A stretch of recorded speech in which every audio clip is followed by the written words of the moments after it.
If your only experience with No Game No Life is the anime, then you've only just scratched the surface of what makes No Game No Life such an amazing series.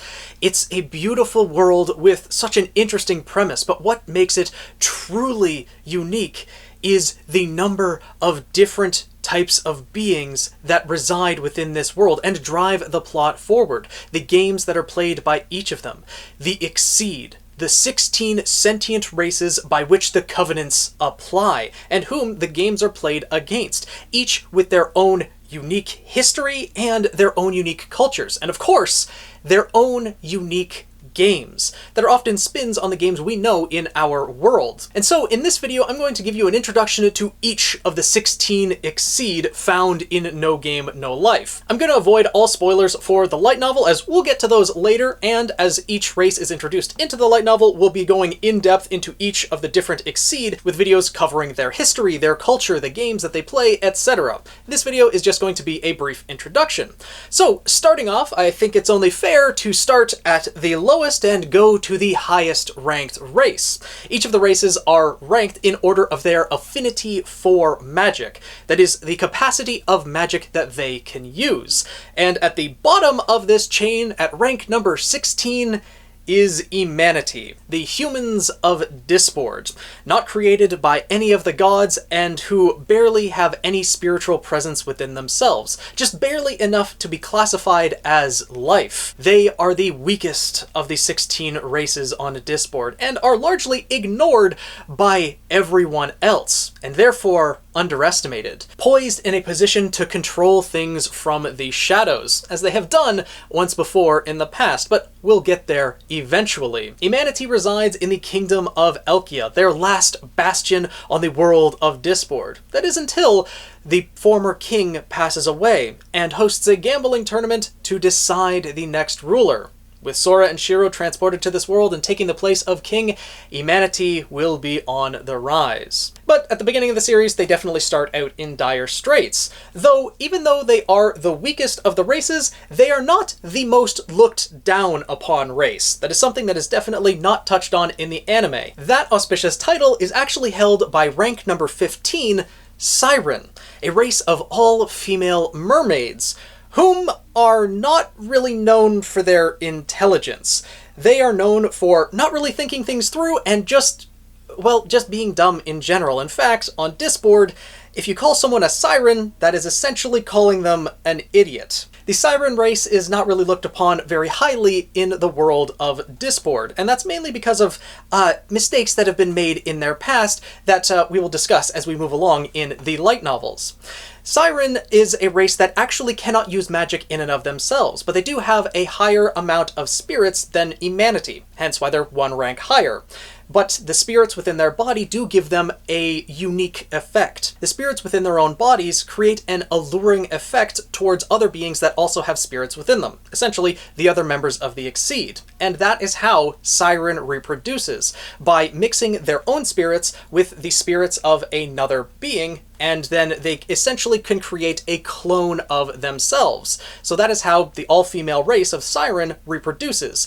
The only downside to that, though, is that by mixing with the spirits of another being, the other being dies. All of their spirits are consumed, and that being is just gone. So, you know, after the Great War, when the covenants were put in place, that kind of posed a little bit of an issue for how the Siren race would survive, and so they had to put themselves in a symbiotic relationship with another race, and that's something we will discuss later on as well.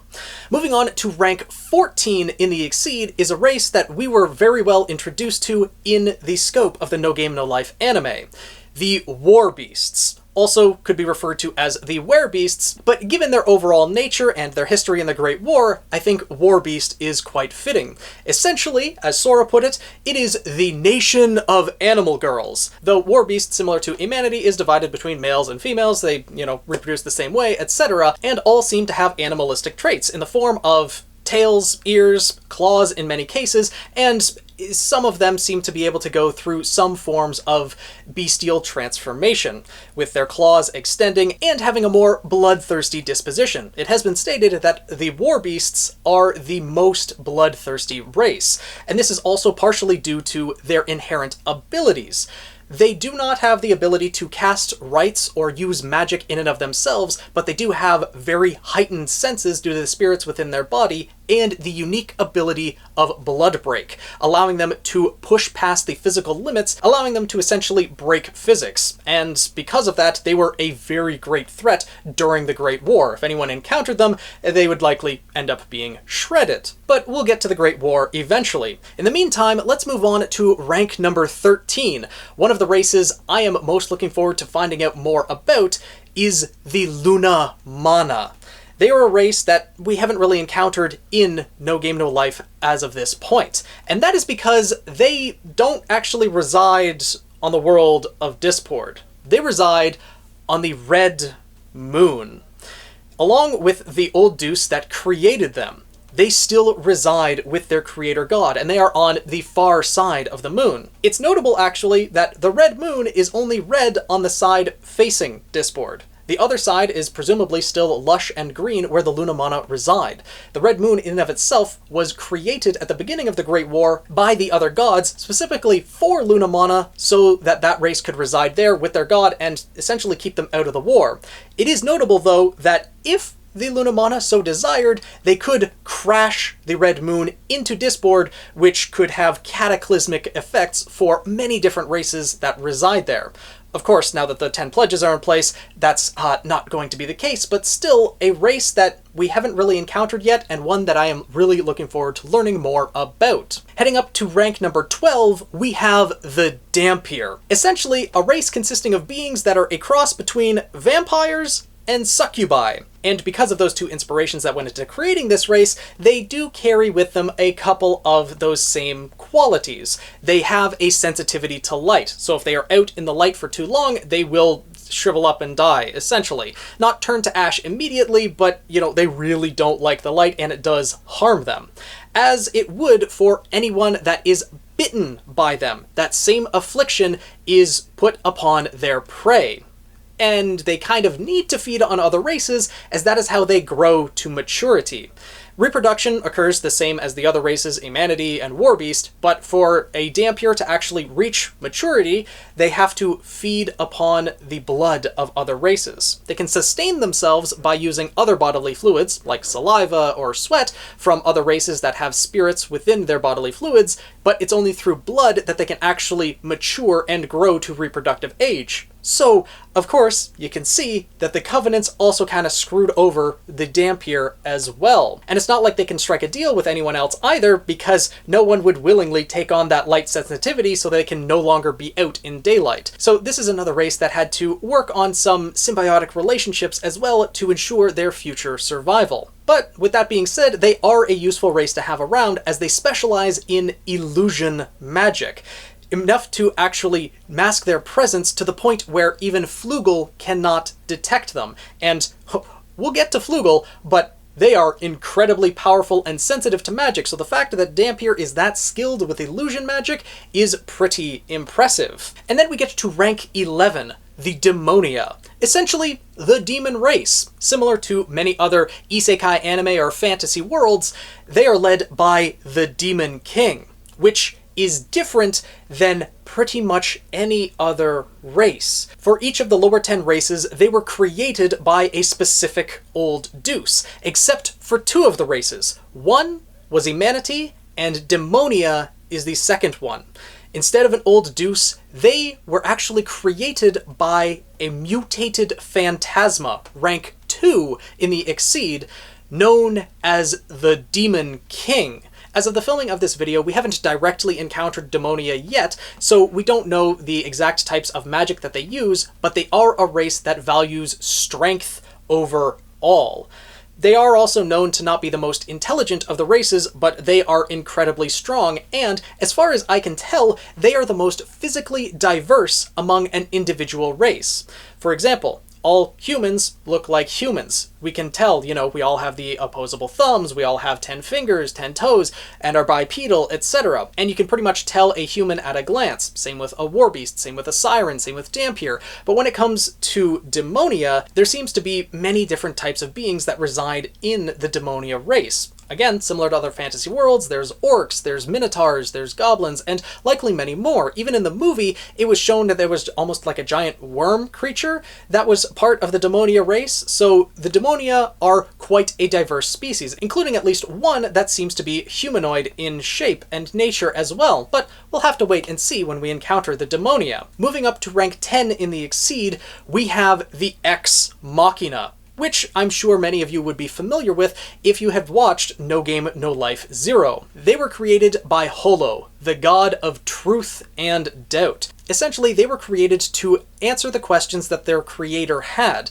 which gave rise to their inherent abilities to assess, analyze, and reproduce any attack that came their way. That is why they were such a threatening race during the Great War. Their main purpose during the Great War was to assess and analyze. They never directly took place in the battle unless they were attacked. And that is why most races just let them be. Because if you encountered a cluster of Ex Machina, well, any attack that you threw at them, they would be able to absorb, reproduce, and throw it back at you. And every new attack that they absorbed just added to their arsenal. They stored all previous attacks, had the knowledge of it, and would be able to reproduce it at any point in the future. So they were a very dangerous race to interact with, especially because all of them operated as a collective. They all shared their thoughts and information. So even if you found a single Ex Machina and attacked it to try to take it out, that data would be transferred to the rest of the collective, and they would be able to take that information and adapt accordingly. So regardless, it's best just to avoid any Ex Machina. Unless, of course, one happened to be cut off from the collective. And there is an overall command structure for the Ex Machina, but that's something I'll save for future videos. In the meantime, let's move on to rank number 9, Fairy, the flowers of the Ixseed. And quite literally at that, sharing many of the physical qualities that flowers have in our world, only needing sunlight, dirt, and water to sustain themselves. Their specialty is spatial magic, able to create bubbles of space that are separated from the rest of the world, that they can manipulate at will and create to their own design. This is what made them so dangerous during the Great War, as they are also able to drag members of other races inside of those bubbles. And they were so dangerous, in fact, that they actually ranked 2 ranks higher during the Great War. They were actually at rank number 7, though in the post-Great War era, their overall magic capacity puts them at rank 9. They were created by the god of love, Alram, which is a bit contradictory considering that the fairies are a race that feels no romantic feelings in and of themselves, and reproduce asexually. But they do take great interest in the romantic escapades of other races. That is how they replenish their own soul, as to use their spatial magic, it actually requires them to use some of their own soul to do so. And so, through watching romantic escapades of other races, they can replenish that soul. The fairies also contain a unique ability called the linker net. The long and short of it is the fairies are the only race that have access to the internet in Disboard. They use the internet to share videos and even live stream to other members of their races about, other romantic escapades that they've seen and things like that. It's a really unique race, to say the least. Next up, though, is rank number 8, Dwarf, who was created by the god of the forge, O'Kane. So, if you've seen any other fantasy anime, and you've seen dwarves present in it, well, essentially they're kind of the same thing here. They reside in the land of Hardenfell, where they mine minerals and use those minerals to forge different devices. They use the spirits within their body and the materials that they have as conduits for their magic to create what they call spirit arms. There are some notable physical traits of the dwarves as well. They have orichalcum eyes and mithril hair. In fact, the amount of hair that a dwarf has on their body determines how well they can actually control their magic, manipulate the spirits to create their spirit arms, which are pretty much magical weapons that have magic woven into them that are meant to achieve a certain result. And I know that's a weird way of putting it, but the way that the dwarves actually forge their weapons is through what they want to achieve, rather than having a specific goal in mind. They're like, I want to create something that does this, and then they just create it on intuition. It's unlike other races where they, weave magic with specific intent. Dwarves just operate on intuition. they are a bit of an absurd race that frustrates many other races. Speaking of the absurdity of the dwarves, the race that is frustrated by the most is next up on this list. Rank 7, the elves. They are the race that is most skilled with magic out of all of the Ixseed, able to weave very complex rites, essentially casting very complex spells that can do things exactly as they intended. And the elves spend a lot of time researching magic and how to weave different rites and accomplish different things. They were created by the god of the forest, Cainus, and as such carry with them the blessings of the forest. The way that they weave their rites is through magical conduits, the gems on their foreheads, and as they use more magic, the gem can become clouded as they become more exhausted. And this is also part of the reason why they are in such conflict with dwarves. Not only do they find dwarves' method of creating spirit arms just absurd, but also the orichalcum eyes of dwarves happen to be very good magical conduits. And conversely, the dwarves take great interest in the gems in the foreheads of the elves as they can create good spirit arms with them. So you can see where some conflict may have arisen during the Great War when they were actively killing each other and harvesting each other for resources. But that's all over now, thanks to the Covenants, and they're just hostile with one another without actually having any violence involved. Even outside of their specific dislike of dwarves, the elves are also a race that look down upon pretty much all other races below them, considering themselves superior, largely in part because of their affinity for magic, as well as them controlling the largest part of Disboard compared to any other race, residing in the largest continent of Elvengard. And even among themselves, they look down upon individuals that are not as skilled with magic. And the way that they determine this is by how many rites, or rather how many spells, an individual can cast at the same time. For example, a duo caster, someone who can cast 2 spells at the same time, is looked down upon by those who are a tricaster, for example, who can cast 3 spells at the same time. And of course it goes from there. And just to give a perspective of how high that could go, the most skilled elf ever recorded was an octacaster. In other words, able to cast 8 rites at the same time, and no one has been able to achieve that since then. So that's kind of the hierarchy of the elves. They look down on each other for being less skilled with magic, and then, just look down on the other races for being less skilled with magic. Not, the most likable race on Disboard. But now we reach a turning point in the rankings of the Ixseed. We've covered all of the 10 lower ranks, and moving into the 6 higher ranks, it is on a completely different level. We have gone from the mortal realm to the immortal realm.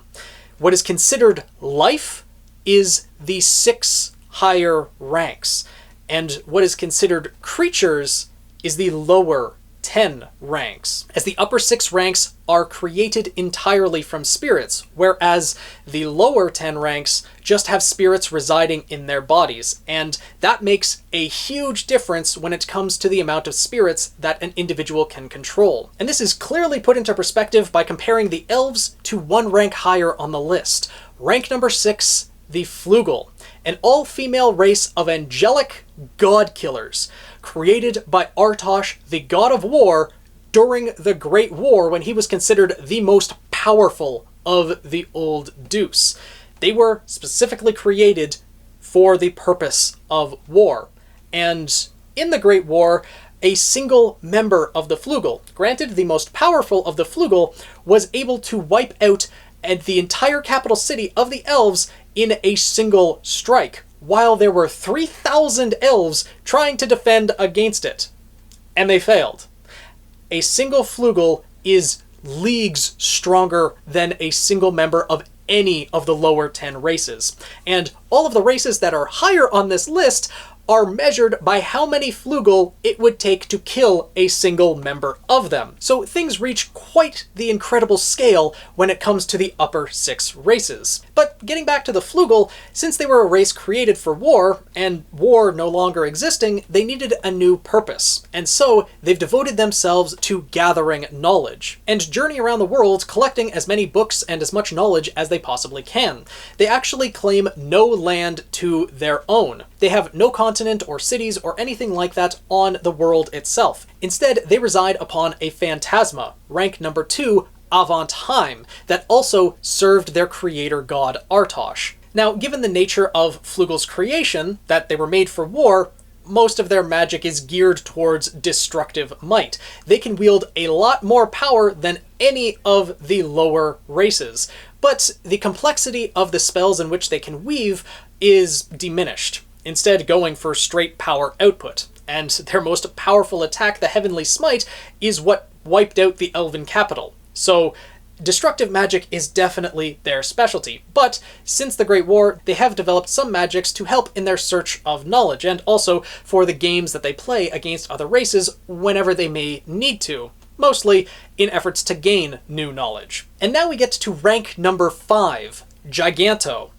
We really don't know much about these races. We haven't even heard much about them within the light novels. They seem to be, as shown in the anime, just gigantic humanoid beings, and it was stated that they are strong enough where on average it takes about 5 to 6 Flugel to be able to take one of them down. Presumably they have a land of their own somewhere in Disboard, but we just really don't know much about them in terms of their overall biology, their culture, or even the games that they play or where they reside in Disboard. But you can be sure I'll be making videos on them when they eventually get introduced into the series, so make sure to subscribe and stay tuned for that.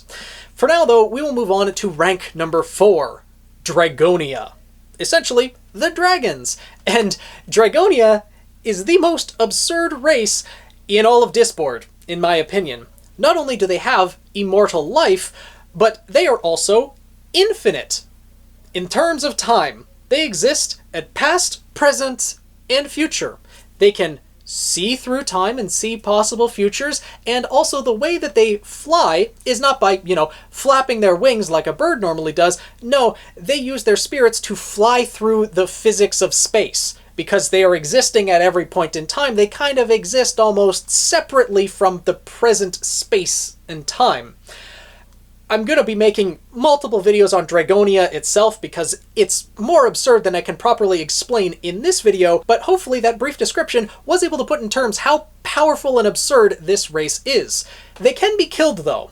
On average, it takes about 50 Flugel to take down a single Dragonia. And the magic that Dragonia uses, of course they have their fire breath and things of that nature, but they also have the magic of the spoken word.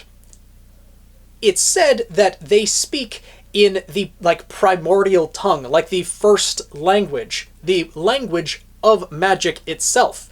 If they say a word, speak a command, that command will be done. If they tell the earth to shatter, it will shatter before them. If they tell someone to die, they will die. Dragonia are absurd in every way, shape, and form. So, look forward to more videos on them, but this is a brief introduction to the most absurd race. That aside, though, next we move on to rank number 3, Elementals, the race that is magic in and of themselves. The Elementals are synonymous with spirits. They are the spirit circuit. They are what reside in every member of the Ixseed and allow them to use magic. It is the other race's ability to use elementals or to manipulate elementals and utilize their magic that gives them their ranking in the Ixseed. Which you might be wondering, why would elementals then, literally actual magic, be ranked only number 3? Well, we'll get there. Now, the elementals were likely created along with Disboard, considering that the spirit circuits are something intrinsic to the world itself and something that every single race relies on. And the elementals are utilized by every single race. Granted, the elementals and spirits after the Great War are no longer harmed in the ways that the races use magic.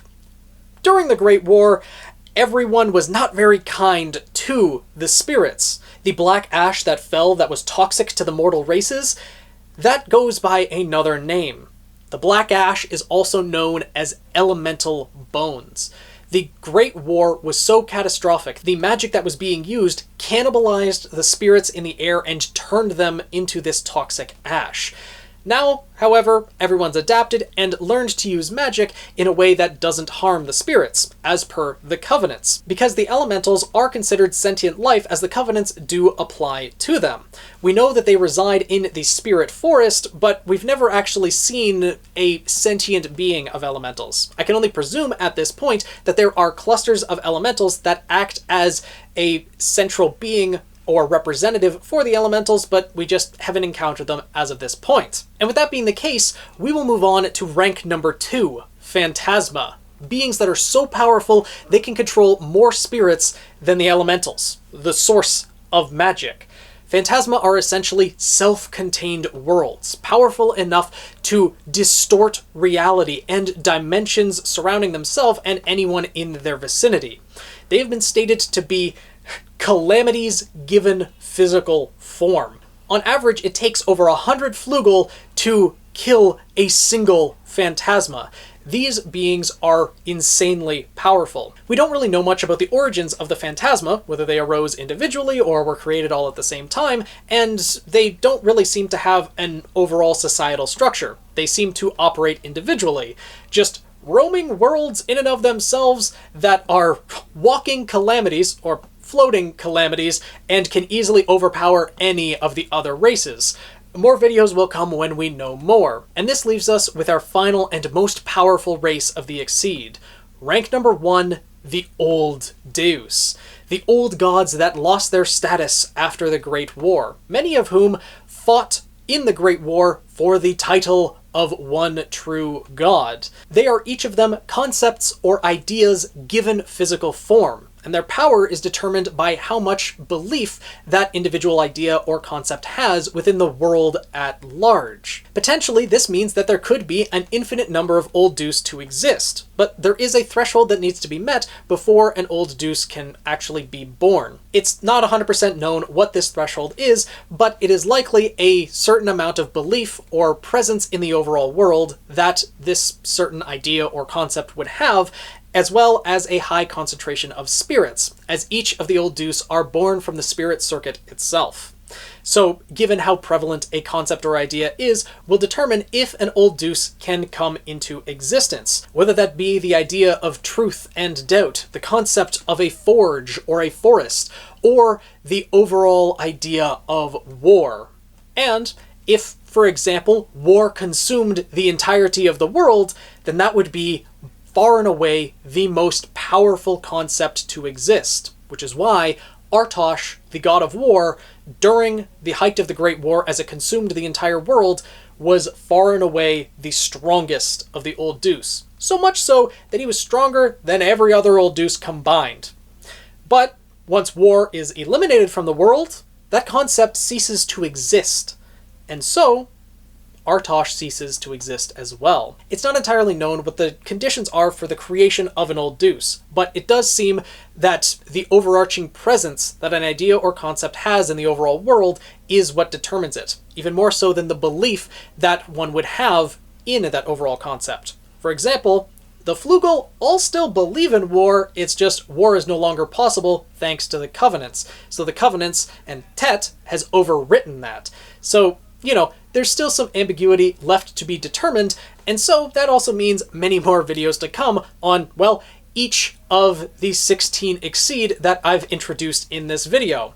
Hopefully this has been a good introduction to each of the Ixseed. They've gotten some idea for them, and if you've only watched the anime and the movie, you've been introduced to each of the members of the Ixseed that we had not seen at those times. Let me know down in the comments below which of the Ixseed is your favorite and which you are looking forward to the most of learning more about their culture, about the games that they might play, and about the overall world of No Game, No Life. In my opinion, it is the existence of these 16 unique races that gives No Game, No Life such a unique feel. The world is so vast and diverse. Each of these races has their own unique culture, their own unique games, and their own unique ways of going about life, which is just one more way that makes No Game, No Life unlike any other series that I have seen up until this point. So, if you agree, make sure to subscribe to the Daily Flugel. Many more videos will be on the way, every Wednesday and Saturday.